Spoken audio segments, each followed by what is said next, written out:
సభాధ్యక్షులు vice principal గారు శ్రీ కుమార్ గారు, పెద్దలు పూజ్యులు శ్రీ అల్లు భాస్కర్ రెడ్డి గారు, మరొక పూజ్య మిత్రులు శ్రీ ప్రభాకర్ రెడ్డి గారు, ఆత్మీయుడు మిత్రుడు నా తోటి సాహిత్య కృషివలుడు శ్రీ రామకృష్ణ గారు, మిత్రులారా చాలా సంతోషం. నేను నా వృత్తిరీత్యా కూడా నా పని ఏమిటంటే గిరిజన సంక్షేమ శాఖలో గిరిజన విద్యార్థుల్ని అంటే గిరిజనుల్లోంచి చదువుకోవడానికి వచ్చే విద్యార్థులకి ప్రభుత్వం కల్పించే అన్ని సదుపాయాలు కల్పించడానికి అనువయ్యే విధంగా చర్యలు తీసుకోవడం, ఎటువంటి పనులు చేస్తే గిరిజన విద్యార్థులు బాగా చదువుకుంటారు అని ఆలోచించి వాళ్ళకి ప్రణాళికలు తయారు చేయడం, దానికోసం అదనంగా నిధులు కేటాయించాలంటే ఎటువంటి వ్యూహాలు రచించాలని చూడటం, ఇవి ప్రధానంగా నా వృత్తిరీత్యా కార్యకలాపాలు. అయితే నేను చాలా కాలం పాటు జిల్లా స్థాయిలో రకరకాల ప్రాజెక్టుల్లో గిరిజన విద్యార్థులతో కలిసి వాళ్ళని మంచి చదువులు చదివించడానికి స్వయంగా చాలా కార్యక్రమాలు అమలు చేశాను నేను. ఆ సందర్భంగా ప్రతిరోజు ఏదైనా ఒక పాఠశాలకు వెళ్ళడం అనేది నా దిన జీవితంలో ఒక భాగంగా ఉండేది. ఇప్పుడు హైదరాబాద్ వెళ్ళిన తర్వాత రోజు నాకు వెళ్ళి పాఠశాలకు వెళ్ళి చూసే అవకాశం ఉండదు. మేము వాళ్ళ గురించే కార్యక్రమాలు తయారు చేస్తున్నప్పటికీ వాళ్ళని స్వయంగా కలుసుకునే అవకాశం చాలా తక్కువ ఉంటుంది. కాబట్టి నాకు ఎక్కడైనా నేను బయటికి వెళ్ళినప్పుడు గిరిజన విద్యార్థులనే కాదు, ఏ విద్యార్థులనైనా కలిసే అవకాశం, మాట్లాడే అవకాశం దొరకడం చాలా విలువైనటువంటి అవకాశంగా నేను భావిస్తూ ఉంటాను. నేను రాష్ట్రం అంతటా కూడా నన్ను మిత్రులు ఎక్కడో చోట చాలా నేను ఊహించని ప్రాంతాల నుంచి, ఊహించినటువంటి విద్యా సంస్థల నుంచి, అవి గిరిజనుల కోసం నడుపుతున్నారా, దళితుల కోసం నడుపుతున్నారా, లేదా వేరే వర్గాల కోసం నడుపుతున్నారా, దాంతో నాకు సంబంధం లేదు. నేను మైనారిటీ వర్గాలు, ఆడపిల్లలు, ఏ పర్టికులర్ గ్రూప్ కోసం పనిచేస్తున్న విద్యా సంస్థ అయినా సరే విద్యార్థులతో మాట్లాడడం అనేది నాకు చాలా ఇష్టమైన విషయం, వాళ్ళు చూడడం చాలా ఇష్టమైన విషయం. ఎందుకంటే ఒకసారి మనం విద్యార్థులు కలిసి మాట్లాడిన తర్వాత చాలామంది అనుకుంటారు ఈవేళ నేను ఇక్కడ ప్రియదర్శిని కాలేజీలో మీతో మాట్లాడి వెళ్ళిపోతే ఈ రోజుతో అయిపోతుంది అని. కానీ ఒక 10 ఏళ్ల తర్వాత 20 ఏళ్ల తర్వాత మీలో ఎవరో ఒక కనీసం ఎవరో ఒక విద్యార్థి లేదా విద్యార్థిని రేపు ఎక్కడో ఒక చోట నాకు జీవితంలో తారసిల్లి అయ్యా ఆ రోజు మీరు మా పాఠశాలకు వచ్చారు, మా కళాశాలకు వచ్చారు, మీరు ఈ మాటలు మాట్లాడారు అని మీరు నాతో చెప్తారో నా నమ్మకం. అటువంటి సంఘటనలు అనేక నా జీవితంలో జరిగాయి. నేను ఎప్పుడో 20 ఏళ్ల కింద 30 ఏళ్ల కింద వెళ్ళి మాట్లాడిన పాఠశాలల నుంచి కూడా విద్యార్థులు, ఎప్పుడు విద్యార్థులే కాదు, ఆ మాటకు వస్తే అధికారులకు కూడా శిక్షణ కార్యక్రమాలు ఏర్పాటు చేస్తుంది ప్రభుత్వం.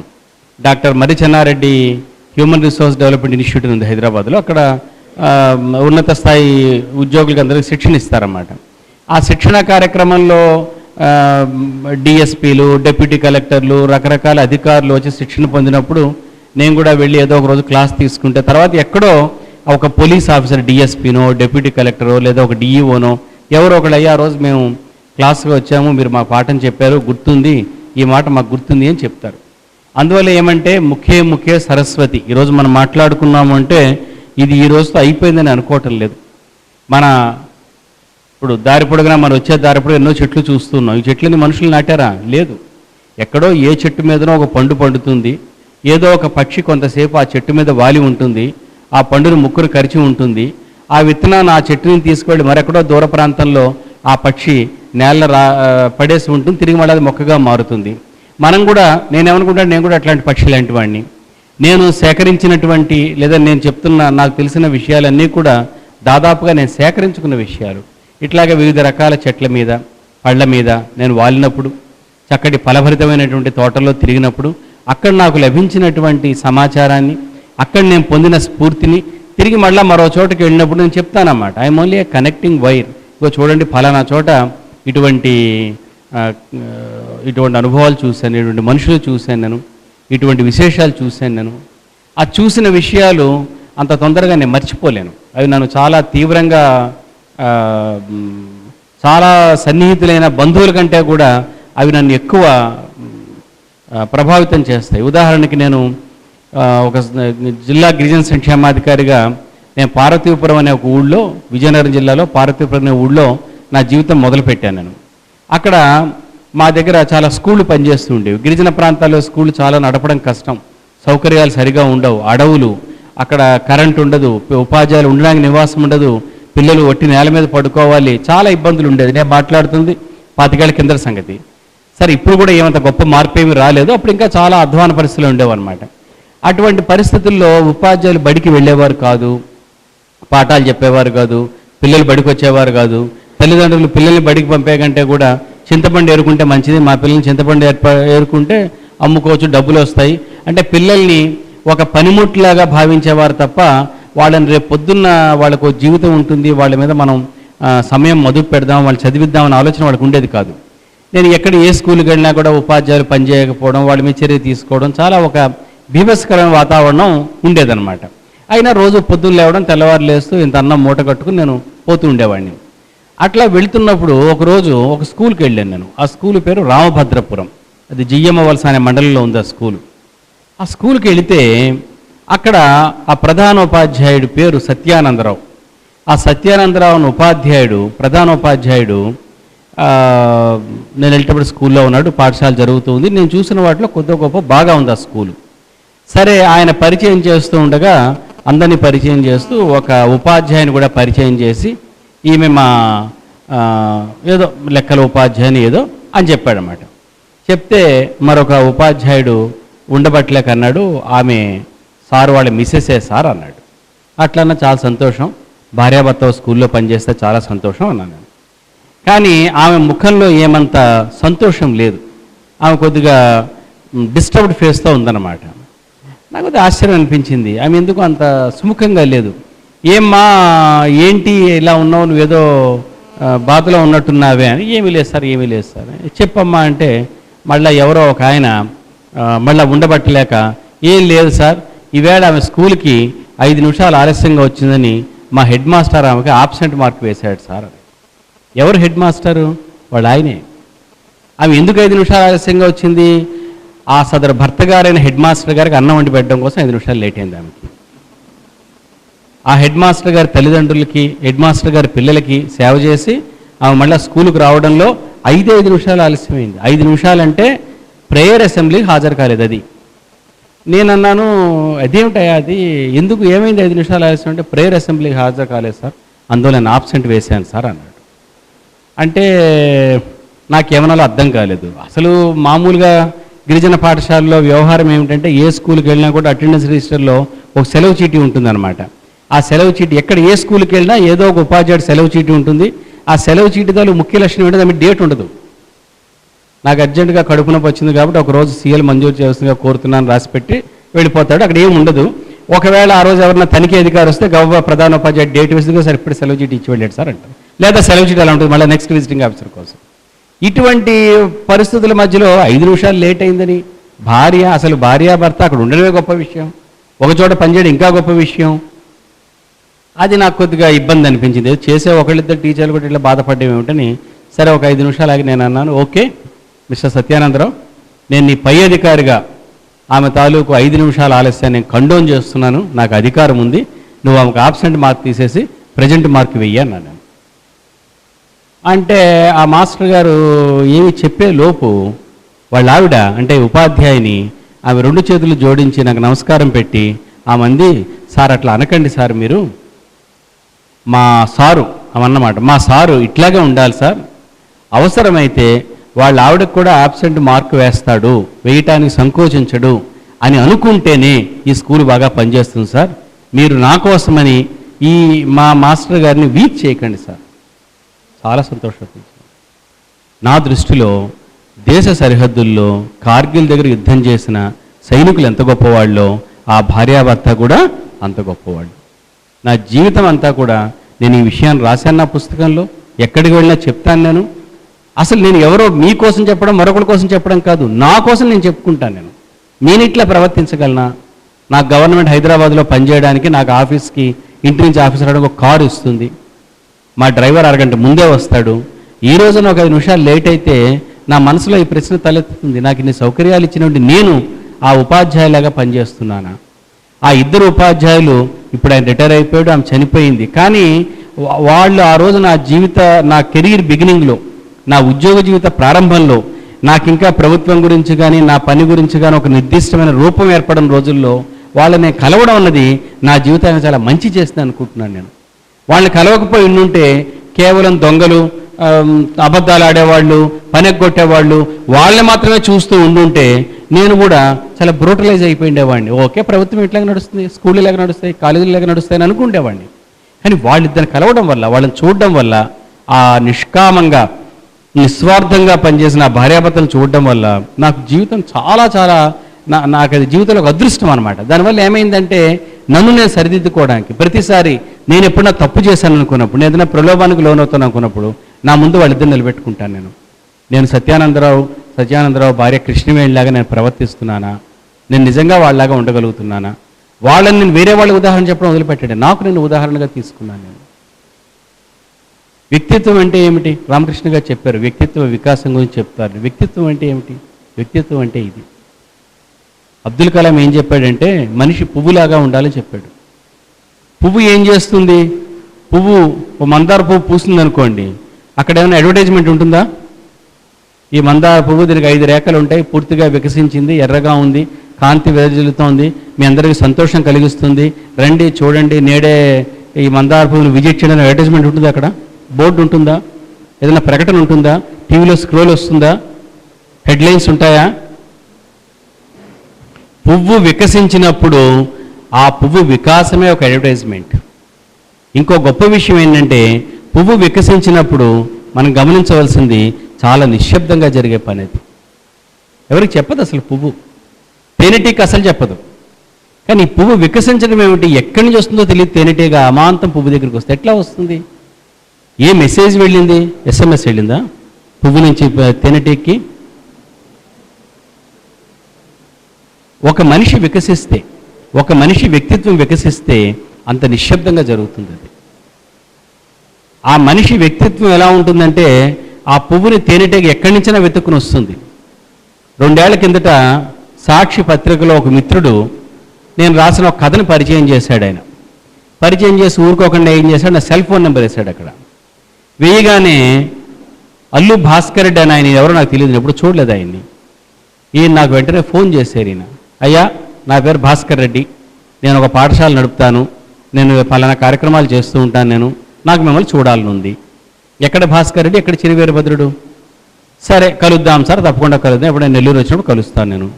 ఒకరోజు ఈయన అమాంతం రాత్రి 8:30-9 గంటల సమయంలో ఈయన నాకు ఫోన్ చేసి, అయ్యా మీరు ఖాళీగా ఉన్నారా, మీ ఇంటికి వద్దాం అనుకుంటే హైదరాబాద్లో ఉన్నాను నేను, రండి సార్. మా ఇంట్లో ఒక 2 పెద్ద మనుషులు ఉన్నారు, రావెల సోమయ్య గారిని ఒక ఆయన, నా మిత్రుడు పిల్లవాడు గంగారెడ్డి అని, వాళ్ళిద్దరూ ఉన్నారు.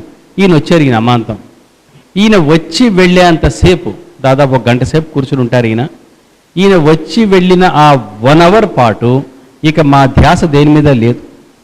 అసలు మొత్తం మా సమస్త శక్తుల్ని, ఏకాగ్రతని, ఆసక్తుల్ని అన్నిటినీ ఈయన అయస్కాంతంలాగా ఆకర్షించి ఆయన ఉన్నంతసేపు మరి దేని మీద కూడా మా దృష్టి నిలవకుండా చేశారు. సరే ఆ తర్వాత 2-3 సార్లు భాస్కర్ రెడ్డి గారిని ఎదురుకు వచ్చారు, కలుస్తారు, మాట్లాడుతున్నారు. చాలా మనిషి చాలా హుందాగా, చాలా ఉత్సాహకరంగా, ఆకట్టుకునే విధంగా, ప్రభావితం చేసే విధంగా ఉంది. కానీ నాకు ఆయన చేస్తున్న పని ఏమిటో నాకు వివరంగా తెలియదు. ఆయన చెప్తున్న మాటలు చిన్న చిన్న మాటలన్నీ ఏదో ఒక చిత్రం గీసుకుంటూ ఉన్నా, అది కూడా ప్రత్యేకంగా గీసుకోవట్లేదు, ఏదో కొద్దిగా అర్థమంతా కొద్దిగా అర్థం కావట్లేదు. ఒకసారి నాకు నెల్లూరు వచ్చి చూసినప్పుడు ఆయన ఎట్లా యువతీ యువకుల్ని, మీ వంటి యువతీ యువకుల్ని ఆయన ఎట్లా ప్రభావితం చేస్తున్నారు, ఎలా దారి చూపిస్తున్నారు చూసిన తర్వాత నాకు చాలా సంతోషం అనిపించింది. వ్యక్తిత్వం అంటే అది. వ్యక్తిత్వం అంటే ఏమిటంటే మనం లైఫ్లో ఒకటి బాగా గుర్తుపెట్టుకోండి, తక్కిన దేశాలు America, England, Germany, France, Japan, ఈ దేశాలన్నీ కూడా ప్రపంచంలో అభివృద్ధి చెందిన దేశాలు అంటారు. మీకు తెలుసు కదా. భారతదేశం అభివృద్ధి చెందుతున్న దేశం అంటారు. అయితే ఈ దేశాలకి భారతదేశానికి తేడా అంటే ఆ దేశాలన్నీ కూడా ధనప్రధాన దేశాలు, భారతదేశం జనప్రధాన దేశం. ఇక్కడ మనుషులు ప్రధానం. ఇక్కడ మనుషుల్ని విస్మరించి, మనుషుల్ని పట్టించుకోకుండా, మనుషుల తాలూకు కష్ట నష్టాలు చూడకుండా, 10 మంది మనుషులకి ఏది ఉపయోగపడుతుందని చూడకుండా నువ్వు ఎంత గొప్పవాడివైనా ఇక్కడేం ఉపయోగించాలి. గొప్పవాడండి అయితే ఏమిటంట? గొప్పవాడైతే ఏమిటి? ఆయన ఎవరన్నా బీద పిల్లవాడు చదువుకోవడానికి పనికొచ్చాడా? ఎవరు నాకు వృద్ధురాలు పెన్షన్ తెచ్చుకోవడానికి సహాయపడ్డా? ఎవరన్నా ఒక బీద కుటుంబం ఆర్థికంగా నిలదొక్కోవడానికి సహాయపడ్డా? ఏమీ లేదు. నువ్వేం చేయలేకపోయావు. ఆర్థికంగా దగ్గర ఏమీ సదుపాయం లేదు. కనీసం నీ చుట్టూ ఉన్న 10 మంది మనుషులు సంతోషంగా నువ్వేమైనా చేసావా? కనీసం నవ్వించావా బ్రహ్మానందంలాగా? ఏదో ఒకటి చేయాలి. భారతదేశంలో 10 మంది మనుషులకు పనికొచ్చే పని చేసిన వాడిది మాత్రమే నిజమైన వ్యక్తిత్వంగా చెప్పవలసి ఉంటుంది. 10 మంది మనుషులతో సంబంధం లేకుండా సాధించే ఏ ఘనకార్యం కూడా, అమెరికా ఆయన అంతరిక్షంలోకి వెళ్ళాడైతే ఏమిటి, ఆయన చంద్రుడి మీద అడుగుపెట్టాడైతే ఏమిటి, ఆయన కుజగ్రహానికి ఒక రోబో పంపిస్తున్నాడైతే ఏమిటి, భారతదేశానికి ఆసక్తి లేదు. భారతదేశం ఏం కోరుకుంటుందంటే, మా ఊరికి ఒక పంట కాలువ తీసుకొచ్చారా? మీరు ఏ రాజులు గుర్తుపెట్టుకున్నారు? మీరు చరిత్రలో మొట్టమొదటి ఏ రాజు గురించి చెప్తారు? అశోకుడు. ఏం చేశాడు ఆయన? అంతే కదా. కిరణ్ కుమార్ రెడ్డి అని అదే పని చేయాలా? ఏ రాజైనా ఏం చెప్తాడు భారతదేశంలో? అశోకుడు చెట్లు నాటించను, బావులు తవ్వించను, రోడ్లు వేయించను. కిరణ్ కుమార్ రెడ్డి కూడా చెట్లు నాటించాలి, బావులు తవ్వించాలి, రోడ్లు వేయించాలి, లేదా ఓట్లు పడవు. అశోకుడు మాత్రమే కాదు, కృష్ణదేవరాయలు అదే చేయాలి, అక్బర్ అయినా అదే చేయాలి. ఈ దేశంలో రాజు అయినా, మంత్రి అయినా, పండితుడైనా, మేధావి అయినా, ఒక కళాశాల అధ్యాపకుడైనా ఎవరైనా సరే చేయవలసింది ఏంటంటే 10 మందికి పనికొచ్చే పని చేయాలి. 10 మందికి పనికొచ్చే పని చేయడానికి 2 మార్గాలు ఉన్నాయి. ఒకటి ఏంటంటే, కలాం లాంటి వాళ్ళు ఈరోజు చెప్తున్నమాట. నన్ను కలాం గురించి చెప్పమని చెప్పారు రామకృష్ణ. కలాం లాంటి వాళ్ళు ఈవేళ ఏం చెప్తున్నారంటే, నువ్వు ఎంప్లాయర్ కావాలనుకుంటున్నావా, ఎంప్లాయీ కావాలనుకుంటున్నావా అని అడుగుతున్నాడు కలాం. ఎంప్లాయర్ అంటే ఏంటి? 10 మందికి ఉపాధి కల్పించేవాడు. ఎంప్లాయీ అంటే ఏమిటి? చెద్దన్న మూట కట్టుకుని పరుగునెళ్ళి అటెండెన్స్ సంతకం పెట్టి కుర్చీలో కూర్చుని చెమట తుడుచుకుని అమ్మయ్య ఆఫీస్కి వచ్చేసాను, సంతకం పెట్టాను, ఆ పని అయిపోయింది ఇంకా అనుకునేవాడు ఎంప్లాయీ. ఈరోజు పని అయిపోయింది, కూలి ముట్టేసింది. నువ్వేం కావాలని కోరుకుంటున్నావు? మిమ్మల్ని అడుగుతున్నాను నేను, మీరేం కావాలని కోరుకుంటున్నారు? మీరు ఎంప్లాయీస్గా క్యాంపస్ రిక్రూట్మెంట్ ఓకే, మీరు ఎంప్లాయీస్ అవుతారు. ఎవరైనా జీవితంలో మొదట ఒక ఎంప్లాయీగా ప్రారంభించాలి, కానీ అది మీ అంతిమ ధ్యేయం కాకూడదు. నువ్వు ఒక ఎంప్లాయీ అయితే దానికోసం ఇంత పెద్ద ఇన్వెస్ట్మెంట్ చేయాల్సిన అవసరం లేదు. మీ తల్లిదండ్రులు నీకోసం అంత త్యాగం చేయాల్సిన అవసరం లేదు. నువ్వు తిరిగి 10 మందికి ఉపాధి కల్పించకపోతే, 10 మందికి దారి చూపించకపోతే, 10 మంది కాళ్ళ మీద నిలబడేలాగా నువ్వు వాళ్ళు సహకరించకపోతే, నువ్వు ఇంత చదువుకుని ఇంత పెట్టుబడి పెట్టి నీ మీద ప్రభుత్వం కానీ ప్రజలు కానీ, మీరు అనుకుంటుండొచ్చు మా అమ్మా నాన్న చదివించారు, ప్రభుత్వం అంటాడు ఏమిటి అని. ప్రభుత్వానికి ఒక ఇంజనీరింగ్ స్టూడెంట్ తయారు చేయాలంటే ఈరోజు ప్రభుత్వ పేరు మీద కనీసం ₹1,00,000 ఖర్చు అవుతుంది. మీ తల్లిదండ్రులు మీరు పెట్టే ఖర్చు కాకుండా. ఒక డాక్టర్ని తయారు చేయాలంటే కనీసం ఎటు కాదన్నా 2 లక్షల నుంచి 5 లక్షలు అవుతుంది ప్రభుత్వానికి. ప్రభుత్వం పెట్టే ఖర్చు. ప్రభుత్వం అంటే ఎవరు? బీదవాళ్ళు పన్నులు కట్టి చదివిస్తున్నారు. వాళ్ళని మనం ఎట్లా రీపే చేయగలుగుతాం మనం? అంటే మీరు జాతి తాలూకు సంపద మొత్తం పెరగడానికి మీరు ఏదైనా సాయం చేయాలి. ఎట్లా చేయగలుగుతారు మీరు? అంటే మీరు ఒక ఎంప్లాయర్ కాగలగాలి. ఉపాధి కల్పన చేయగలిగే స్థితి చేరుకోవాలి. మీరు ఉపాధి కల్పన ఎట్లా చేయగలుగుతారు? మీరు ఉపాధి కల్పన రకరకాల మార్గాల్లో ఉంటుంది. మీరు ఎట్లా చేయగలుగుతారు? మీరు ఉపాధి కల్పన చేయాలంటే ఆ సామర్థ్యాలు వేరే ఉన్నాయి. ఉద్యోగిగా మారడానికి పనికొచ్చే సామర్థ్యాలు కొన్ని ఉంటాయి. ఉద్యోగ పనికిరావడానికి కొన్ని మార్గాలు ఏంటి? విశ్వసనీయత ఉండాలి, పంక్చువాలిటీ ఉండాలి, చెప్పిన పని చేయాలి, గాడిదలాగా గొడ్డులాగా ఎద్దులాగా పనిచేయాలి. ఇవి ఉద్యోగి తాలూకు లక్షణాలు. ఎంప్లాయర్ లక్షణాలు ఇవి కావు. ఎంప్లాయర్ తాలూకు లక్షణాలు ఏమిటంటే, ఆయన ఈ రోజు గురించి ఆలోచించేవాడు కాకూడదు, రేపటి గురించి ఆలోచించేవాడు కావాలి. తన గురించి ఆలోచించేవాడు కాకూడదు, తన కుటుంబం గురించి ఆలోచించేవాడు కావాలి. ఇంకా మాటకు వస్తే తన కుటుంబం గురించి కూడా కాదు, తన గ్రామం గురించి ఆలోచించేవాడుగా మారాలి. ఒక ఏడాది కింద పశ్చిమ గోదావరి జిల్లాలో ఒక ఊరు ఉంది, ప్రగడవరం అని.